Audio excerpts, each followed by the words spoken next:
A'udhu billahi minash shaitanir rajeem. Bismillahir rahmanir rahim. In the name of God, most gracious, most merciful. Salam alaikum, my brothers and sisters, and may peace be upon all of you. I hope you're best in health, and I just basically need to talk about this huge issue that's basically it's a big deal. I mean, it's just a little thing that has become a big deal because, you know, you're trying to prove that Muhammad is a pedophile when, first of all, you don't have any concrete evidence. I mean, if he was a pedophile, he did marry one young aged, you know, girl, a woman, some may argue. But if he indeed was a pedophile, why didn't he marry more children, more women, whatever you want to call it, more people of that age, which is the best way to say it?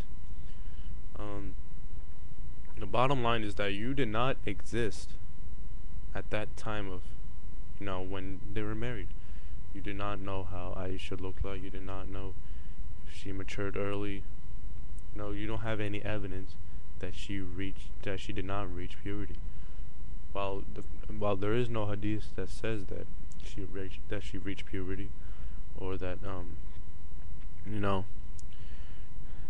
there probably wasn't a need to record it because it was so commonly practiced. I mean, even everyone knows that people would get married at a younger age. Some may argue that maybe immoral, but no one's forcing you to marry at a young age. So just because the Prophet did doesn't mean that that's what Islam is all about. Aisha, she was named the mother of all of believers. She was a good teacher. She was a scholar. She would give lectures. That basically shows that she matured. One of the signs of puberty is that you do mature. You mature at an early age, at that time of age. She did mature early, and then if her father, Abu Bakr, the closest companion of the Prophet, did not think that she was mature, did not think that she was of age to marry, why would he let Aisha get married to the Prophet? I mean, it just makes no sense. You have to look at it at all angles. She got married at the age of 9, but that may seem an early age, but you have to look at her physiology too. She was at a young age, but there is no proof that she didn't reach puberty. But there is proof that she did. I mean, it may not have been recorded because, as I've stated before, it's been commonly practiced, and in some countries you can get married at an early age. So basically, you can't just isolate yourself on one thing by the way you want to see it. You have to see it at many different angles in order to get the gist of it.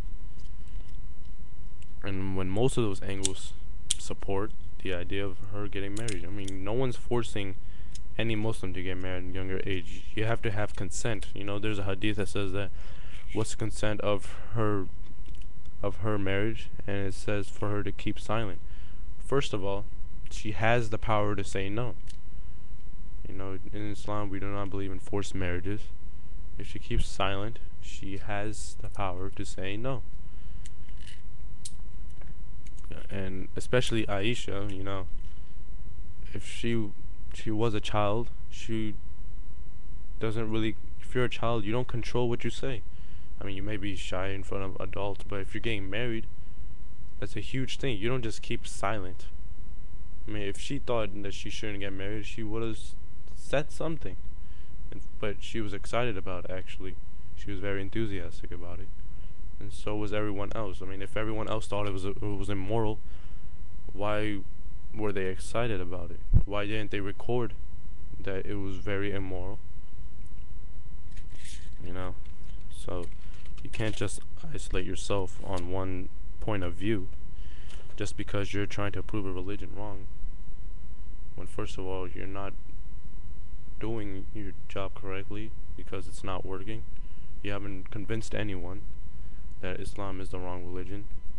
I haven't convinced anyone Islam is the right religion. Actually, I have to one person, and he has reverted back to Islam. One person is thinking about it. But I'm not trying to brag. I'm just saying that if you're trying to prove a religion wrong, you have to have clear evidence. And you don't have clear evidence that she did not reach puberty. Well, as I've said before, if it wasn't marked down in the hadith, it probably meant that it was a common practice, that it doesn't need to be marked down.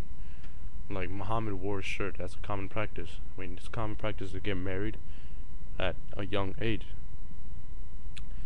So, I mean, it doesn't make sense. There are many enemies of Islam back then. You probably know that. There are many big enemies of Islam back then, more than there are right now. And they would have wrote down, oh, this is wrong, this is very barbaric, that he married someone at such an early age. But it was very common, and she had the physiology. She was in puberty, and you know what's funny? I find it hard to believe that even if I do convince you that she was in puberty, you would still not find it logical for her to get married at the age of 9, because the age of 9 does seem young to you. You know, even if you are in puberty, you will still argue. I know that you will still try to argue your point. I'll still try to argue my point. We'll never come to a reasonable conclusion. I mean, that's just how humans are. But whatever seems right to most of the people who are watching the discussion, who are listening in, who are commenting, if it seems logical to them, which point of view seems logical to them, they'll go with that point of view. And it seems that most of the people, they haven't sided with anyone.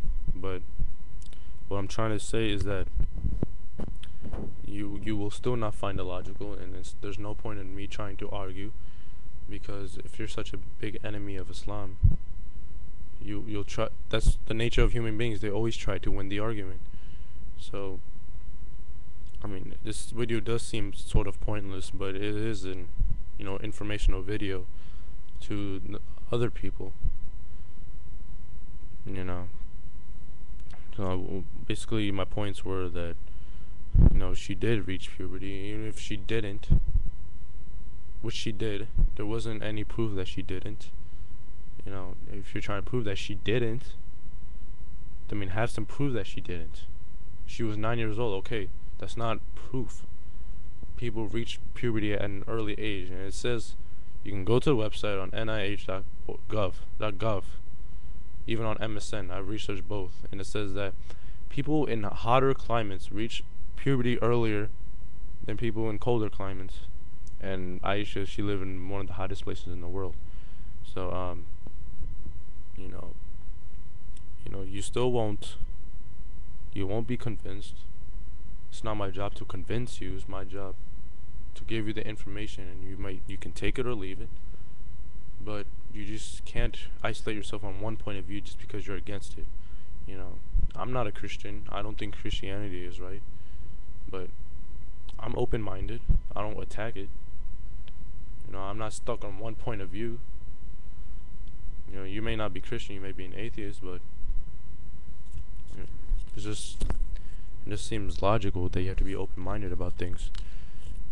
And I think that's basically it, and there's much more to come, and I hope to get my video camera working soon, so I can communicate better, use some of my body language and whatever. And I'm not trying to attack you, okay? I'm not trying to degrade you. I'm not trying to give you a bad reputation. It's just that if you're attacking my religion, I have to defend it. And another thing about jihad, ask any Arabic speaking person. Jihad means to struggle.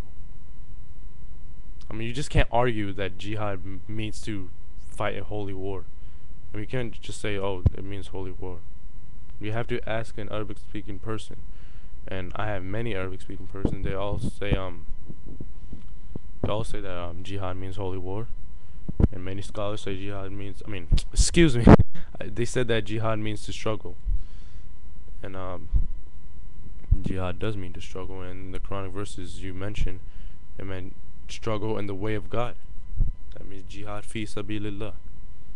Alright, so jihad doesn't mean to fight a holy war. So I guess that's it. My time's running out. So assalamu alaikum warahmatullahi wabarakatuh.